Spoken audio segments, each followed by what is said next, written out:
When Clint Eastwood walked onto the Tonight Show stage on October 12, 1973, Johnny Carson did something he had never done in 427 episodes of hosting. He looked directly at Clint's extended hand, and with 30 million Americans watching live, he said three words that made Ed McMahon's cigarette fall from his lips. Not this time. The audience of 322 people inside Studio One at NBC Burbank went completely silent. Clint Eastwood, the man who never flinched in front of cameras, stood frozen with his hand hanging in the air. His famous squint tightened. The orchestra stopped mid-note. Even Doc Severinsen lowered his trumpet and stared in confusion. But what Johnny whispered next into his microphone made Clint Eastwood's legendary tough guy mask crack for the first time on national television. And the secret he revealed would change everything America thought they knew about both men. Because 6 hours earlier, a telegram had arrived at Johnny's office. A telegram from a dying man in a Veterans Affairs hospital in Cedar Rapids, Iowa. A man named Sergeant William Morrison. A man Johnny Carson and Clint Eastwood both knew but had sworn never to speak about publicly for 21 years. The telegram contained a black and white photograph. Three young men in military fatigues standing on a Korean hillside in 19. Two of them would become the most famous faces in American entertainment. One of them would die alone in a hospital bed, believing the world had forgotten him. What Johnny was about to reveal would either destroy both their carefully built public images forever, or it would prove that some promises are kept in silence until the moment a dying man sets you free. The handshake everyone expected would have to wait. Because Johnny Carson owed this man something bigger than a greeting. He owed him the truth about a night in Korea when a farm boy from Nebraska saved two terrified young soldiers and made them promise something that shaped the next 2 decades of their lives. And it all started 24 hours earlier when that yellow telegram arrived with 2 words at the top in red ink. Urgent, personal. If this story already has you hooked, do me a favor. Hit that like button right now and drop a comment telling me where in the world you're watching this from. And trust me, you're going to want to see how this unfolds.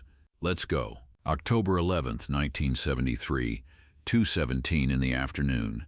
Johnny Carson sat alone in his office on the 3rd floor of NBC Studios in Burbank, California. An Emmy Award sat on the shelf behind him. A Karnak the Magnificent turban hung on a coat hook. A half-smoked cigarette burned in the ashtray on his desk. His secretary knocked twice and entered without waiting for permission. She knew Johnny's schedule by heart, and interruptions like this never happened unless something was wrong.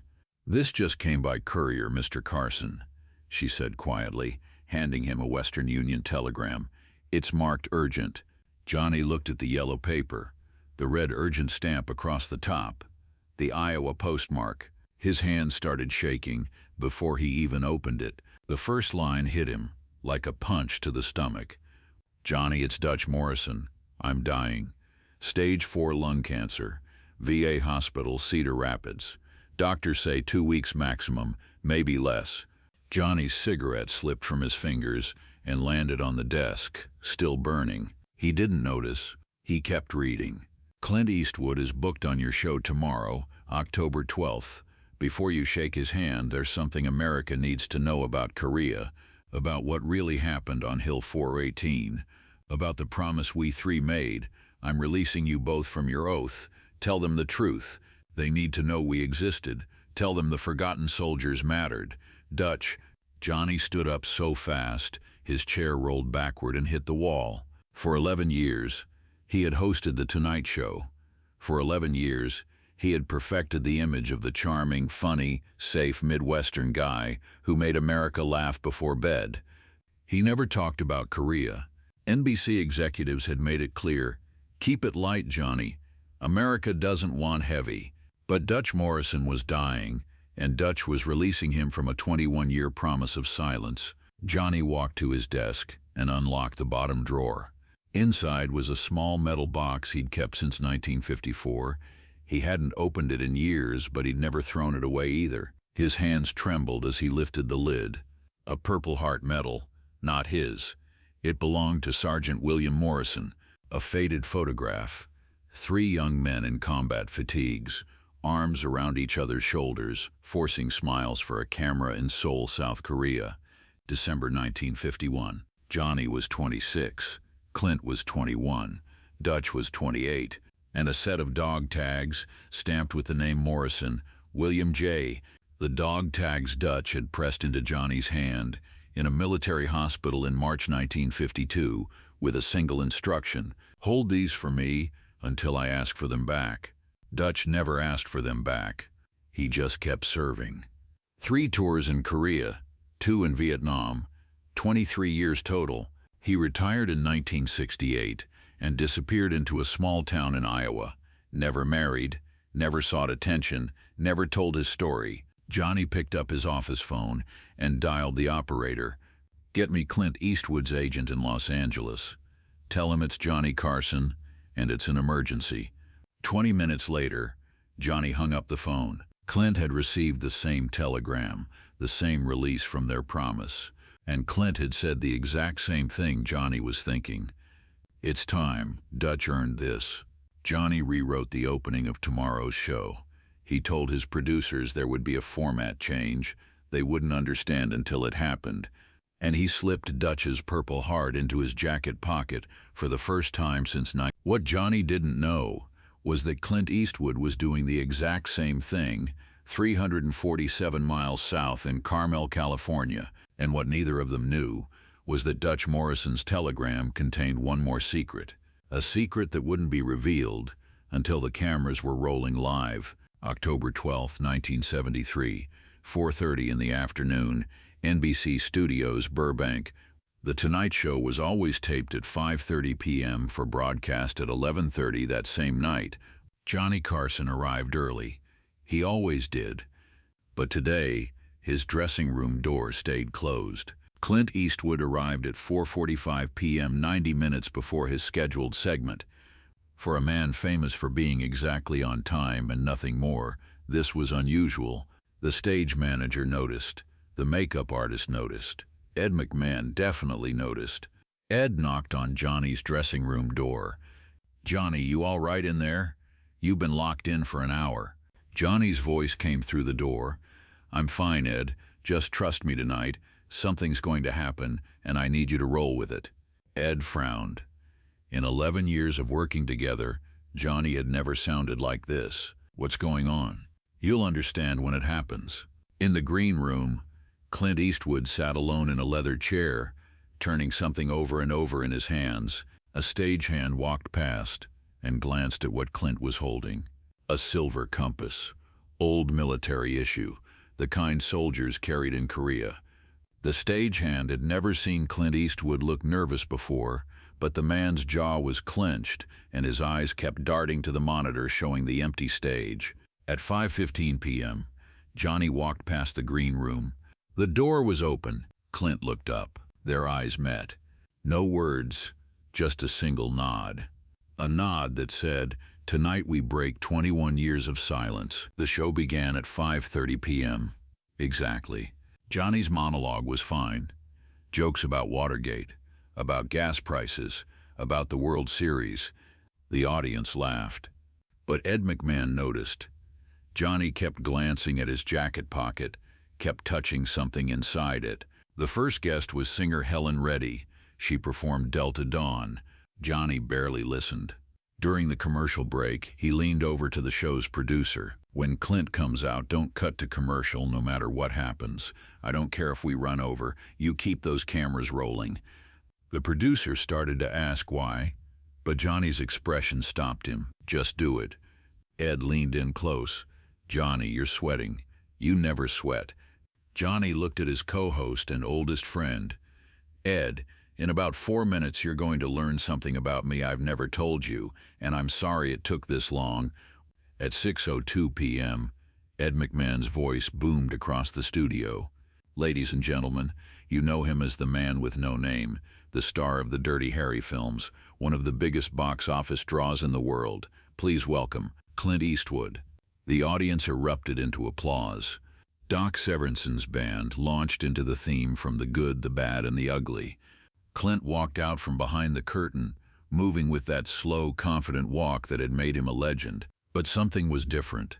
His right hand was in his jacket pocket, and when he reached Johnny's desk, he extended his left hand for the handshake. Johnny stood, looked at Clint's left hand, looked into his eyes, and then Johnny spoke into the microphone, so every single person in America could hear him. "Not this time, Clint," the audience gasped. Ed McMahon's mouth fell open, and what happened next would be replayed on news broadcasts for the next 50 years. 3 seconds of absolute silence. On live television, 3 seconds feels like an eternity. Clint Eastwood's hand remained extended in the air. The audience didn't know whether to laugh or stay quiet. This wasn't part of the script. This wasn't how Tonight Show interviews started. Johnny reached into his jacket pocket and pulled out a military medal. He held it up to the camera. The lights caught the purple ribbon, the gold star, the profile of George Washington, a Purple Heart. The audience's confusion deepened. Johnny Carson had a Purple Heart. Why had nobody ever known this? "This doesn't belong to me," Johnny said, his voice steady but different from his usual playful tone. "This belongs to Sergeant William Morrison, United States Army, Korean War, and right now Dutch Morrison is lying in a hospital bed at the Cedar Rapids VA in Iowa with stage 4 lung cancer. His doctors say he has less than 2 weeks to live." You could hear people in the audience inhale sharply. This wasn't a comedy bit, this was real. Johnny looked directly at Clint. "He sent you a telegram too, didn't he?" Clint nodded slowly. Then he pulled his right hand from his pocket and held up the silver compass. "Yeah, he did." Ed McMahon whispered from his chair, "Johnny, what is this?" Johnny turned to face the audience, the camera, the millions watching at home. "Ladies and gentlemen, before I shake Clint Eastwood's hand tonight, you need to hear a story about the bravest man I ever met, a man who asked Clint and me to never speak his name in public, and for 21 years, we honored that promise. But yesterday, Dutch Morrison released us from our silence because he's dying, and he wants America to know that men like him existed." Johnny gestured for Clint to sit. Clint moved to the guest chair, but this wasn't a typical interview anymore. This was something else entirely, something the audience could feel shifting in real time. December 14th, 1951, Johnny began. Seoul, South Korea. I was a 26-year-old Navy ensign stationed on the USS Pennsylvania. We were doing reconnaissance work off the Korean coast, and I got sent inland for liaison duty. Clint here was a 21-year-old Army private, drafted in 19... Clint spoke for the first time since sitting down. I was terrified every single day. The audience had never heard Clint Eastwood admit fear. The man who stared down criminals in movies, who played the toughest characters in cinema, was confessing he'd been scared. Johnny continued. "We both ended up at a rest and recreation center in Seoul for 48 hours of leave. We met at a makeshift USO bar. We were just 2 guys from small towns trying to forget about the war for 2 days, and then this giant of a man walked up to us." Johnny's voice changed when he said the next part, softer, full of something that might have been grief. "Sergeant William Morrison, 6'4", farm boy from Nebraska, like me. He was covered in combat ribbons. This was his second tour. He'd volunteered to stay after his first 18 months because he said the young kids being shipped over needed someone who knew how to keep them alive." Clint leaned forward. "Dutch bought us drinks, told us stories that made us laugh for the first time in months, and he said something I've never forgotten. He looked at both of us and said, 'War is going to take enough from you. Don't let it take your humanity.'" Johnny nodded. "For 3 days in Seoul, Dutch became like an older brother to us. He told us we were going to survive the war, that we'd go home and do something that mattered. We thought he was crazy." The audience was completely silent now, listening, absorbing. "February 8th, 1952, Johnny said. Hill 418, near Chorwan. Clint's logistics unit was delivering supplies to a forward position. I'd been sent inland again for coordination work, and Dutch's infantry unit was defending that hill." Johnny paused. His hand tightened around the Purple Heart. "At Tucson in the morning, Chinese forces launched a surprise assault, hundreds of soldiers coming over that ridge in the dark.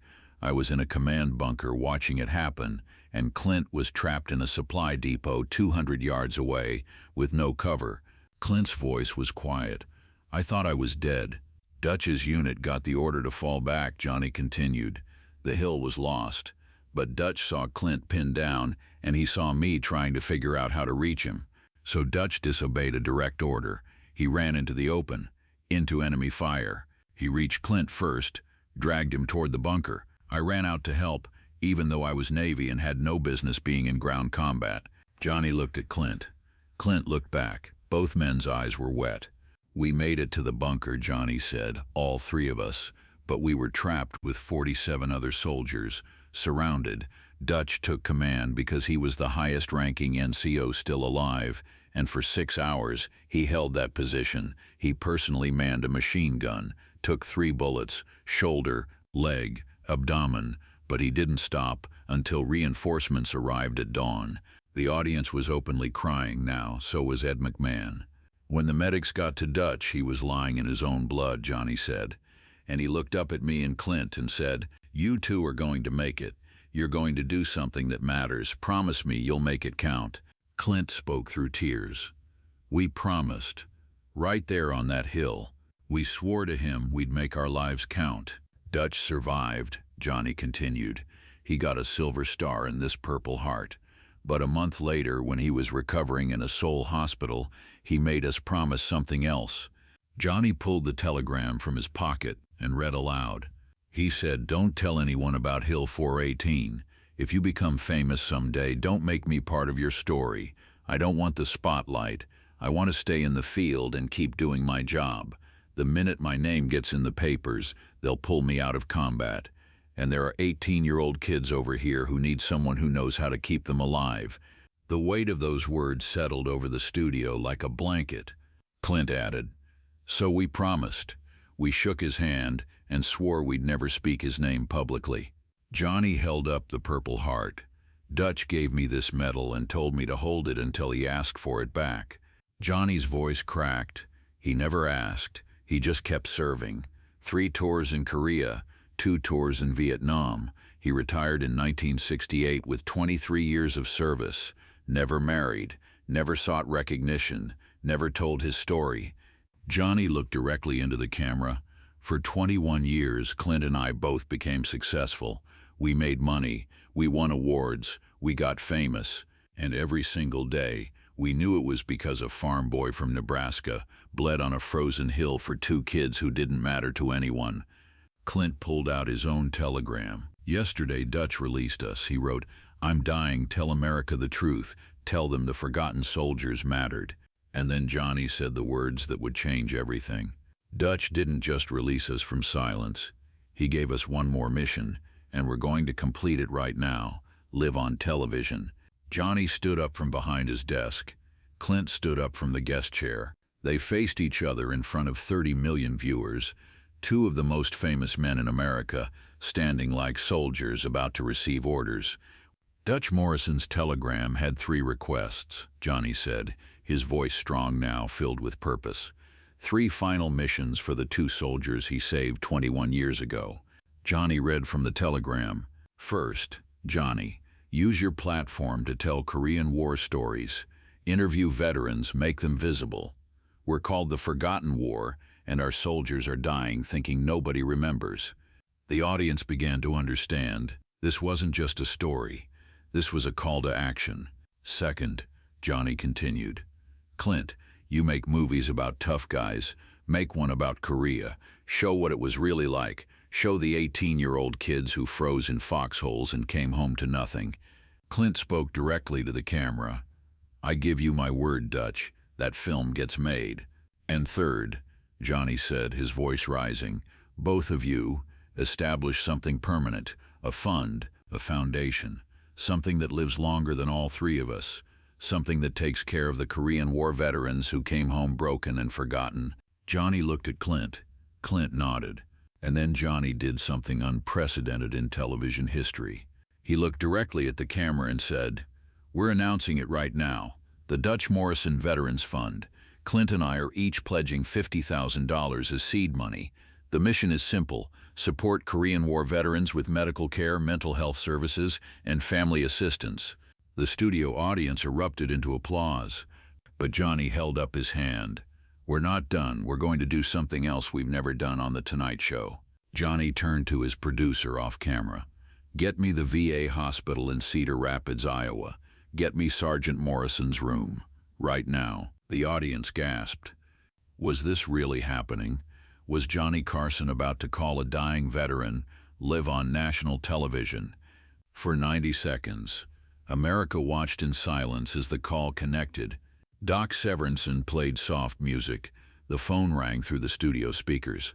A nurse answered. "Cedar Rapids VA, oncology ward." Johnny's voice was gentle. "This is Johnny Carson. I need to speak with Sergeant William Morrison. It's urgent." A long pause. "Mr. Carson? The Johnny Carson?"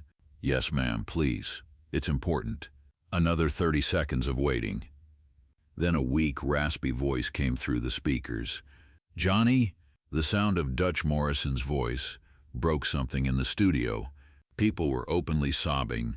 "Dutch," Johnny said, his voice shaking. "I'm here with Clint. We're on The Tonight Show right now. 30 million people are watching." Dutch's voice was barely a whisper. You told them?" Clint leaned to the microphone. "We told them everything, Sergeant.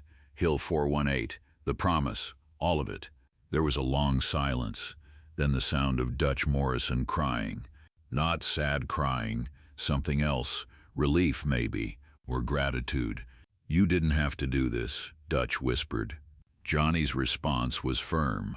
"Yes, we did. You earned it. You earned all of it. And we're launching a fund in your name tonight, starting right now." Dutch's voice cracked.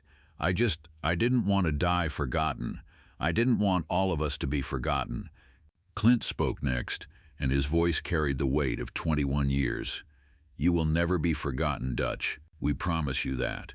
This nation will remember. We're making sure of it." Johnny added, "Thank you for keeping us alive. Thank you for making us promise to live well. We're keeping that promise right now, in front of the whole country." Dutch Morrison's final words were barely audible. "Thank you, both of you. You became the men I knew you'd become." The call ended. The studio was silent, except for the sound of people crying.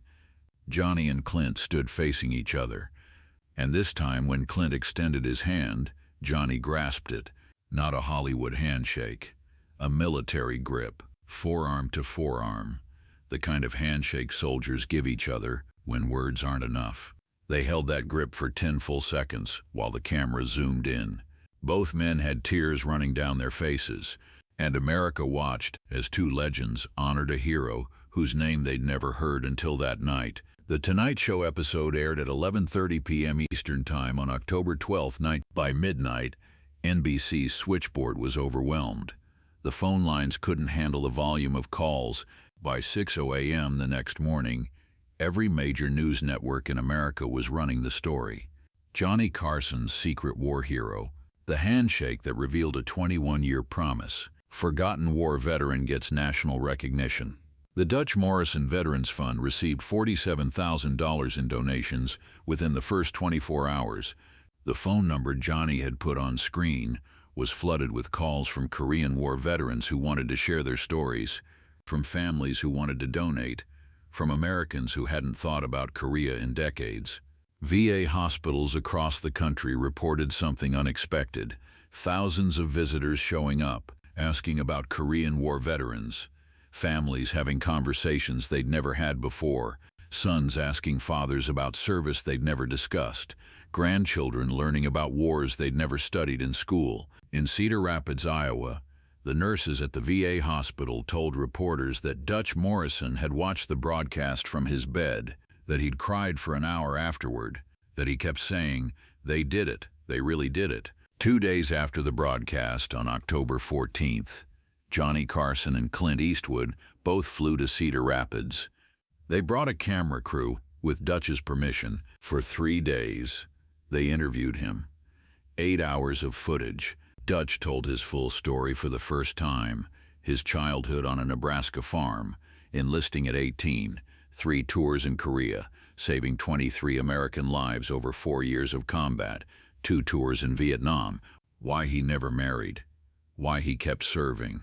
The war took certain things from me, Dutch said on camera. Oxygen tubes in his nose, his body down to 140 pounds. But it gave me purpose. And when I saw what Johnny and Clint became, I knew my life meant something. I knew those kids on Hill 418 meant something. Johnny asked him about the newspaper clippings they'd found in Dutch's small apartment. Clippings of Johnny's Tonight Show success. Reviews of Clint's movies, all carefully organized in a scrapbook. Dutch smiled weakly. I watched every show I could catch, Johnny. Saw every one of Clint's films. I was proud of you boys, so proud. Clint's voice was thick with emotion. We were just trying to be worthy of what you gave us. Dutch looked at both of them with eyes that had seen too much war and too much loss. You were always worthy. From that first night in Seoul, I knew. I saw something in you both. And I was right. On October 24, 1973, at 3:17 in the morning, Sergeant William Dutch Morrison died peacefully. Johnny Carson and Clint Eastwood were both at his bedside. His last words were spoken in a whisper, so quiet they had to lean in to hear. Tell them, tell all the forgotten soldiers, they mattered. Johnny reached over and gently closed Dutch's eyes. He placed the Purple Heart on Dutch's chest. Clint placed the silver compass in Dutch's hand, and both men stood at attention and saluted. The funeral was held on October 28th at Cedar Rapids National Cemetery. Johnny and Clint served as pallbearers, military honors, 21-gun salute, the folding of the flag, taps played across the cold Iowa morning. Over 2,000 people attended. The population of Cedar Rapids was only 110,000, but people drove from neighboring states, Korean War veterans in uniform, families who'd watched the broadcast, Americans who wanted to say thank you to a man they'd never met. Johnny gave the eulogy. Dutch Morrison asked us for 21 years to stay silent. We gave him what he asked for, but now we promise he will be remembered forever. Clint read Dutch's final telegram as the closing tribute. The gravestone, paid for by the Morrison Fund, was inscribed with words both men had chosen together. Sergeant William Dutch Morrison, 1930, U.S. Army, Korea 1951 to 1955, Vietnam 19. He saved the lives of soldiers and the souls of stars. The Dutch Morrison Veterans Fund raised $2.3 million in its first year. It helped 847 Korean War veterans with medical bills, housing assistance, and mental health support. Johnny Carson featured Korean War veteran interviews on The Tonight Show, once a month for the next 19 years, until his retirement in 19. Clint Eastwood released the film Heartbreak Ridge in 19. The opening dedication read, "For Sergeant Dutch Morrison, who taught us that courage is keeping your promise, even when the world forgets." The friendship between Johnny Carson and Clint Eastwood became public knowledge after that night. They appeared together every October 12th for the next 2 decades, always honoring Dutch, always telling his story. By the time Johnny retired in 1992, the Dutch Morrison Veterans Fund had helped over 12,000 veterans and raised $47 million. When the Korean War Veterans Memorial was dedicated in Washington, D.C. in 19, Dutch Morrison's name was engraved on the wall. Johnny and Clint were both there for the ceremony. And every single year on February 8th, the anniversary of Hill 418, both men would call each other, no matter where they were in the world, and say the same 2 words: "We remembered." If this story of brotherhood, sacrifice, and a 21-year promise kept in silence moved something deep inside you, then you need to understand something important. This isn't just about Johnny Carson and Clint Eastwood. This is about every single veteran who came home from war and never told their story. Every soldier who saved lives and asked to be forgotten. Every hero who believed their sacrifice didn't matter. Dutch Morrison spent 21 years thinking the world had moved on without him, and it took 2 famous men breaking their silence to show him that his life had meaning. So here's what I'm asking you to do right now. Smash that subscribe button, because we're bringing you more stories like this. Real stories, powerful stories, Stories about the moments when fame met duty and legends revealed the truth behind their success. Drop a comment below and tell me, do you have a veteran in your family whose story has never been told? A grandfather who served in Korea? An uncle who went to Vietnam? A parent who deployed to Iraq? Share their name right here in the comments. Let's build a memorial together. Let's make sure that, like Dutch Morrison, they're remembered. And hit that like button if you believe that the truest measure of success is what you do when someone who saved your life asks you to honor them. Tell me where you're watching this from. What country? What state? What city? Because this story is spreading around the world, and I want to know where Dutch Morrison's legacy is reaching. Because here's the truth. Sometimes the greatest handshakes take 21 years to happen. Sometimes the most powerful promises are kept in silence. And sometimes the real heroes are the ones who ask to be forgotten until two grateful men refuse to let them disappear. Dutch Morrison asked to be forgotten so he could keep saving lives. Johnny Carson and Clint Eastwood made sure the world would remember, and now you know his name.